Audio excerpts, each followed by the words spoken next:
Show of hands. Who lived through the 1980s? Okay, lower your hands. Who would like to forget the decade ever existed? Regardless of how you feel about that decade, it actually happened. And I'm going to take you back to 1986. Before I do, close your eyes and visualize the smallest boy in your high school. Now remove about a foot off of his height and at least 30 pounds. Let's give this one a name. Let's call him the little one. The little one's walking down the hallway, 1986 Jenison High School, with his best friend, Derek. Yes, even the misfits had friends. And behind him walked a group of high school seniors, the largest of which, let's give him a name, the Giant. The Giant made a point this year of heckling the little one each and every day since school began. And this day, the Giant had one mission: make his life a living hell. Little did the little one know that the Giant was about to wreak havoc on him. The Giant raised his hand as high as he could in the air. He turned his class ring around so the blue diamond-cut tanzanite faced downward. And he cracked the little one upon his skull down to the tile. As I was laying there, the only thing that hurt more than the skull was the humiliation and the children laughing and walking by my body. I wanted to die, but the voice in my head was telling me to get up and move, so I did. I brushed myself off and I walked straight out the door of the high school onto the bus. That bus ride home, the only question in my mind was, what can I do now to stop this? What's one thing I can do to end the madness? I asked for guidance. The answer didn't come immediately, but I think it came somewhere in the middle of the night, because that very next day, after the bell rang, I walked straight into that gymnasium and introduced myself to the wrestling coach, David Champion. Coach Champ? Yes, son? My name is Kevin. I want to wrestle. There's a pause, a long pause.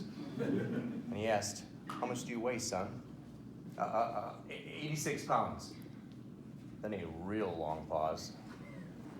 And his response, perfect! You're exactly who we're looking for! I am?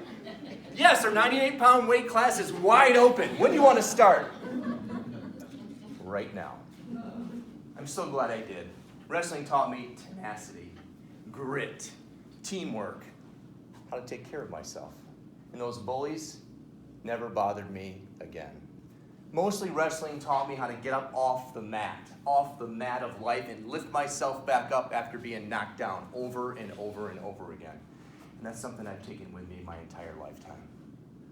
Let's fast forward 2 decades. I'm no longer this 86-pound boy. Now I'm a grown-up man with responsibilities.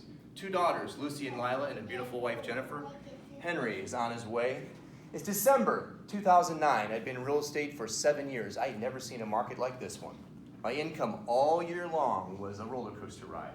And this December, I had one closing scheduled. This thing really had to happen. It didn't happen, which means I didn't have the money to buy the presents to put under the tree. The tree was empty, barren, just like the Grinch would have hoped for. But the thing is, I wasn't the Grinch. I was a father with responsibilities. And apparently I hadn't taken those responsibilities seriously enough, because the tree was empty. I was so mad at myself. I hit the bottom, and I didn't know what to do about it. So I got still and asked for guidance in that silence. What do I do right now? What's one thing I can do to make this right for those 2 girls? Oh boy, it was hard. And it came to me. A real estate class was coming to town, and I couldn't afford it, but I did it anyway.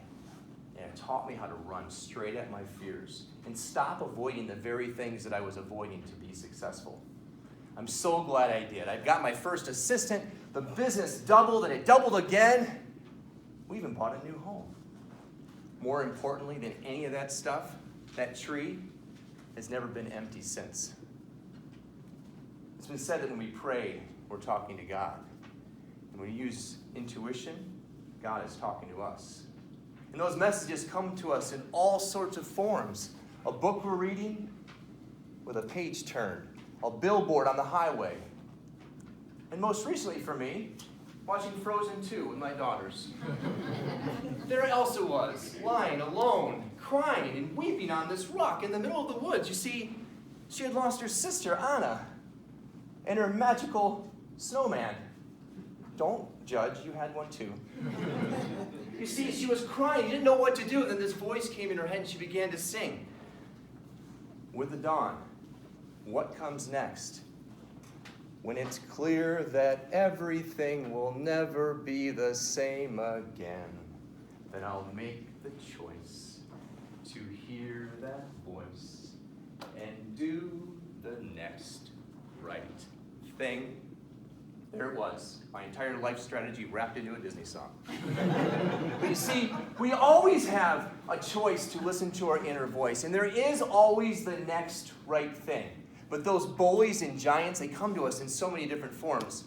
A lost job, a lost loved one, or limiting beliefs that keep us gripped on where we are and tell us, don't worry about those dreams you had, let those go, they're never going to happen. Whatever it is, the way out is to stop looking at what is and focus only on what we want. And by doing so, we draw it closer to us. And then march right towards our fears. Remember, if life has you knocked down to the ground, remember the formula. Get up. Ask for guidance. Take the first step. And do the next right thing. Madam Contest Master.